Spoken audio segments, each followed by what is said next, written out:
Bismillahirrahmanirrahim. Assalamualaikum warahmatullahi wabarakatuh. Alhamdulillahirabbil alamin. Wassalatu wassalamu ala asrofil anbiya'i wal mursalin nabiyina wa habibina Muhammadin wa ala alihi wa sahbihi ajmain wa man tabi'ahum bi ihsani ila yaumiddin, amma ba'du. Teman-teman kajian yang saya hormati dan semoga Allah muliakan, amin. Saya di sini akan menyampaikan sedikit ilmu. Pertama-tama marilah kita panjatkan puja-puji syukur kepada Allah Subhanahu wa taala yang telah memberikan nikmat kepada kita. Tak lupa sholawat dan salam kita haturkan kepada Nabi kita, yakni Nabi Muhammad SAW. Tak lupa kepada para keluarganya, pada para sahabatnya, tabi'in tabi'atnya, dan semoga sampai kepada kita selaku umatnya, amin ya Allah ya Rabbal alamin. Allah Ta'ala menciptakan hambanya dengan tujuan agar senantiasa beribadah kepadanya semata dan tidak menyekutukannya dengan sesuatu apapun. Allah Subhanahu wa Ta'ala berfirman dalam kitabnya yang suci, A'udzu billahi minasyaitonir rajim. Bismillahirrahmanirrahim. Wa ma khalaqtul jinna wal insa illa liya'budun. Tidaklah kami menciptakan jin dan manusia kecuali agar mereka beribadah kepadaku. Quran Surat Az-Zariyat ayat 56. Jadi sudah jelas bahwa Allah Subhanahu wa Ta'ala telah menciptakan kita untuk beribadah kepada Allah. Bagaimana agar kita senantiasa beribadah kepada Allah? Kita harus menjadikan rasa syukur kita untuk beribadah kepada Allah. Rasa syukur bahwa Allah Subhanahu wa Ta'ala telah menciptakan manusia dengan berbagai bentuk. Allah Subhanahu wa Ta'ala telah mengkaruniai kita dengan fasilitas hidup. Nah, jadi orang-orang harus memiliki sikap tersebut, yaitu sikap tersebut hanya dimiliki oleh orang-orang yang sadar saja. Lain halnya dengan orang-orang yang tidak sadar, pasti mereka tidak akan taat kepada Allah dan akan mengingkari Allah Subhanahu wa Ta'ala dengan tidak beribadah kepadanya. Allah Subhanahu wa Ta'ala juga menjadikan dunia ini sebagai tempat ujian untuk mengetahui siapa yang lebih baik amalannya. Allah Ta'ala berfirman, Alladzi khalaqal mauta wal hayata liyabluwakum ayyukum ahsanu amala wa huwal azizul ghafur. Yang menjadikan mati dan hidup supaya Dia menguji kepada mereka siapakah yang lebih baik amalannya. Kemudian Dia berfirman, dan Dia adalah yang maha perkasa lagi maha pengampun. Quran Surat Al-Mulk ayat 2. Orang-orang yang diuji untuk diketahui siapakah yang lebih baik amalannya akan diberikan balasan untuk amalannya tersebut, sehingga Allah Ta'ala menutup ayat tersebut dengan namanya, yaitu Al-Ghafur, yang maha pengampun. Allah Ta'ala juga akan memberikan hukuman untuk orang-orang yang tidak sanggup menghadapi ujian di dunia, sehingga Allah Ta'ala menutup ayat tersebut dengan namanya, yaitu Al-Aziz, yang maha perkasa. Sebagaimana Allah Ta'ala telah memuliakan manusia dari manusia lainnya, tempat dari tempat lainnya, Allah Ta'ala juga memuliakan bulan Ramadan dibandingkan bulan-bulan yang lainnya. Pada bulan ini adalah amal akhirat, yang dimana orang-orang berlomba-lomba untuk mencari kebaikan. Kita berpuasa di siang hari, sholat tarawih di malam hari, dan memperbanyak membaca Al-Quran. Kita menjauhi segala macam maksiat dan mengharap pahala yang besar dari keutamaan-keutamaan yang ada pada bulan ini.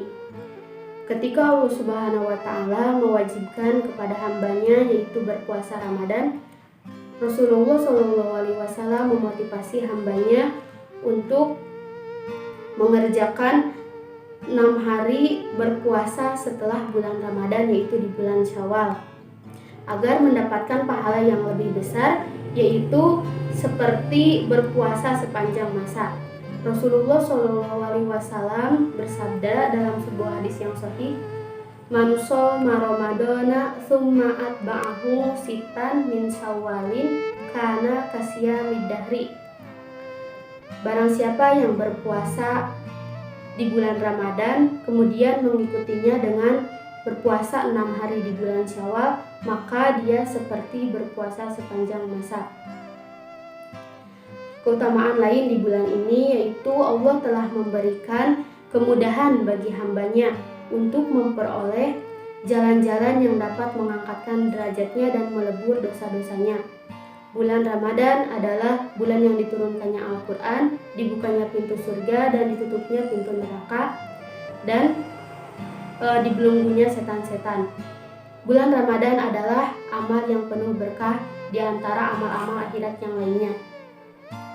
Umat Islam selalu menanti-nanti adanya bulan ini, maka beruntunglah orang-orang yang bertemu dengan bulan ini dengan membawa amal soleh dan diterima amalannya.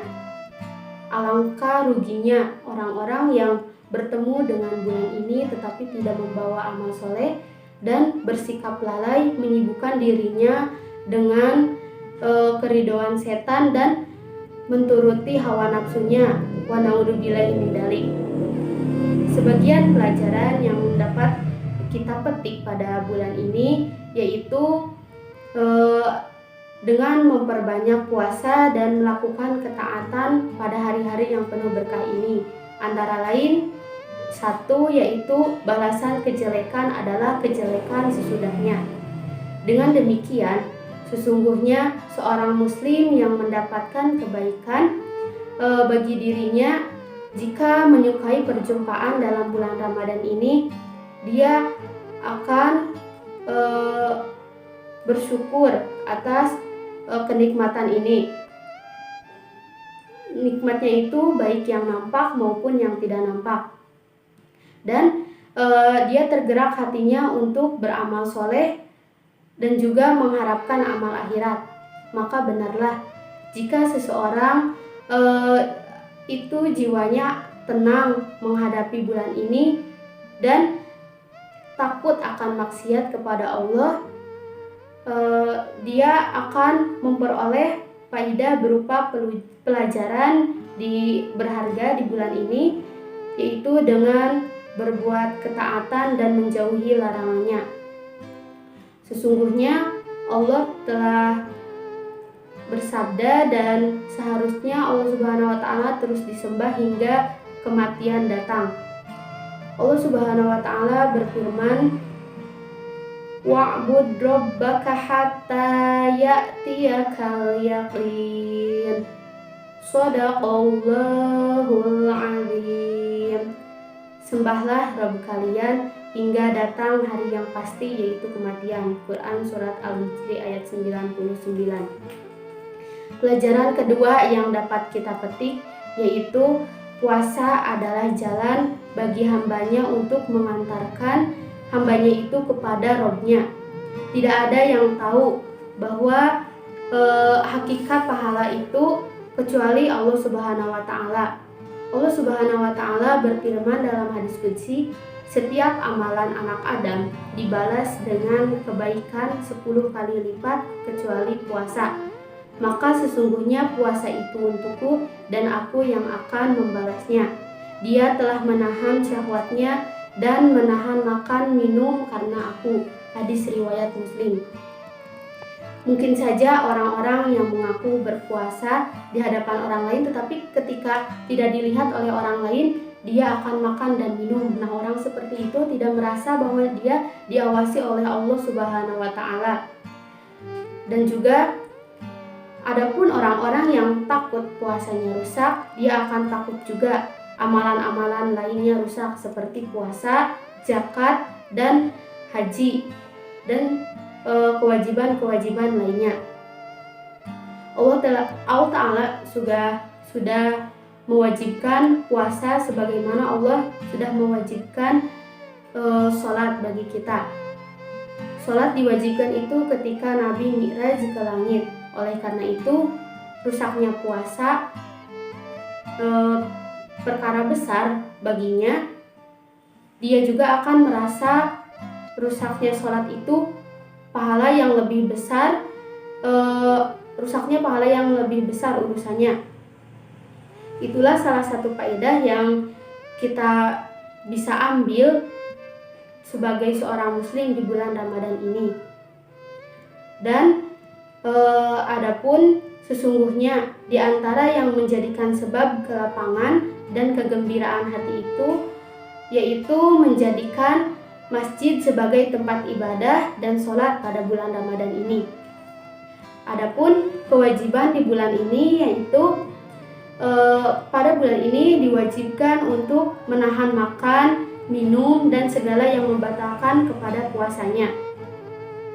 Nah, mungkin demikian yang bisa saya sampaikan. Masih banyak lagi keutamaan-keutamaan ataupun amalan-amalan yang dapat kita ambil pada bulan Ramadan ini, yang tidak hanya kita akan mendapatkan pahalanya, kita juga akan menjadi makhluk yang utama dan mempunyai masa depan yang cerah. Semoga Allah Ta'ala menjadikan kita manusia yang taat dan ridho atas semua kehendaknya. Saya mohon maaf apabila ada kekurangan. Wabillahi taufiq wal hidayah. Wassalamualaikum warahmatullahi wabarakatuh.